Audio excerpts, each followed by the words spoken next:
తణుకులో నిర్వహించిన ప్రజాగణ సభలో సీఎం జగన్ మంత్రులపై ఫైర్ అయ్యారు. పోలవరం గురించి చెప్పమంటే మంత్రి అంబటి డాన్సులేస్తున్నారంటూ పవన్ మండిపడ్డారు.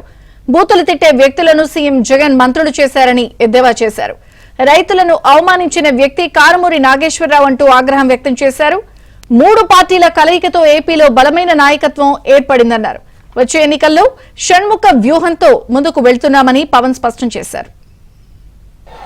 పోలవరం ప్రాజెక్ట్ అయ్యిందని అడిగితే ఆ పోలవరం ప్రాజెక్ట్ ఇరిగేషన్ ముఖ్యమంత్రి డాన్సులు చేస్తా ఉన్నారు. ఓలమ్మి తిక్కరేగిందా, ఒళ్ళంతా తిమ్మిరెక్కిందా అని చెప్పి ఇలాంటి పాటలకి డాన్స్ ప్రాక్టీస్ చేస్తూ ఉంటాడు. రీహాబిలిటేషన్ ఏమైంది, పునరావాసం కల్పించారా లేదా అంటే అబ్బని తెయ్యని దబ్బా ఎంత కమ్మగా ఉందరో అబ్బా అని చెప్పి అతను దాని మీద డాన్స్ ప్రాక్టీసులు చేస్తూ ఉంటాడు.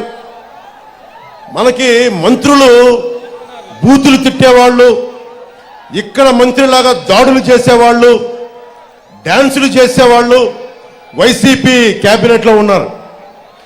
ఇంతమంది ఈరోజు నేను మీకోసం చప్పట్లు కొట్టించుకోవడానికి రాలేదు, మీకోసం మేమందరం నిలబడటానికి వచ్చాం. ఇక్కడికి తగ్గాం మేము. చంద్రబాబు గారు తగ్గారు. ఒక బలమైన వ్యవస్థాపక బలం ఉండి కూడా ఆయన తగ్గారు. ముఖ్యంగా నేను ఇక్కడ తణుకు నియోజకవర్గం జనసేన అభ్యర్థిని ప్రకటించిన తర్వాత కూడా నేను తగ్గాల్సి వచ్చింది. మీకు ఈ వ్యక్తి ఇతను నేను నా నోట్లోంచి ఉచ్చరించేంత స్థాయి కూడా లేదు ఈ సివిల్ సప్లైస్ మంత్రికి. ఇలాంటి మంత్రుల్ని, ఇలాంటి అభ్యర్థుల్ని, ఇలాంటి రాజకీయాల నుంచి తన్ని తగలేసేయాలి, బయటికి గోస్తని నదిలో కలిపేయాలి. ఇలాంటి వ్యక్తుల్ని ఎంత అలుసు నీకు, ఎంత పొగరు నీకు, ఎంత అహంకారం నీకు, ఎంత దురహంకారం నీకు.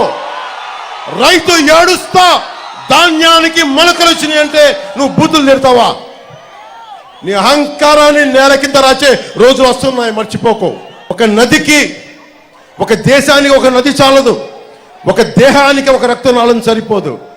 అలాంటి 5 కోట్ల మంది ప్రజలకి ఒకళ్ళిద్దరు నాయకులు సరిపోరు. 3 పార్టీల బలమైన నాయకత్వం కావాలి.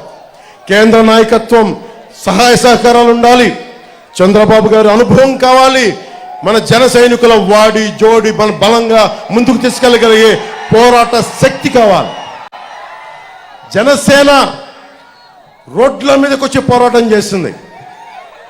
ఈ మంత్రికి చెప్తా ఉన్నాను, నా జన సైనికుల మీద పడిన ఒంటి మీద పడ్డ దెబ్బ మేము మర్చిపోలేదు, గుర్తుపెట్టుకో.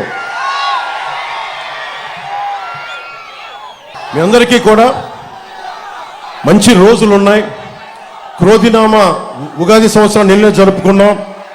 మీ అందరికీ నేను ముందుండి చెప్తున్నాను, మన దాదాపు 10 పథకాలు, మనది షణ్ముఖ వ్యూహం. చంద్రబాబు గారు చెప్పింది సూపర్ 6. వాటిలో 2 కామన్ పాయింట్స్ ఉండటం వల్ల అవి 10 మనం 4 మన 2 పాయింట్స్ దాంట్లో ఉండటం వల్ల మొత్తం కలిపి 10 పాయింట్ ఫార్ములాగా ఆంధ్రప్రదేశ్కి కావాలి. పెట్టుబడులు రావాలి, ఉపాధి అవకాశాలు లభించాలి. ఆ దిశగా అడుగులేస్తా ఉన్నాం. రైతుకి కన్నీరు పెట్టండి. మన ఎర్రకాలువ సమస్య కానీ, ఎర్రకాలువ పూడికలు కానీ, రిపేర్లు కానీ, చిట్ట చివరకు ఉండే పంట పొలాలు కూడా నీరు అందేలాగా మేమందరం నిలబడాలంటే అరిమిల్లి రాధాకృష్ణ గారిని మనస్ఫూర్తిగా మీరు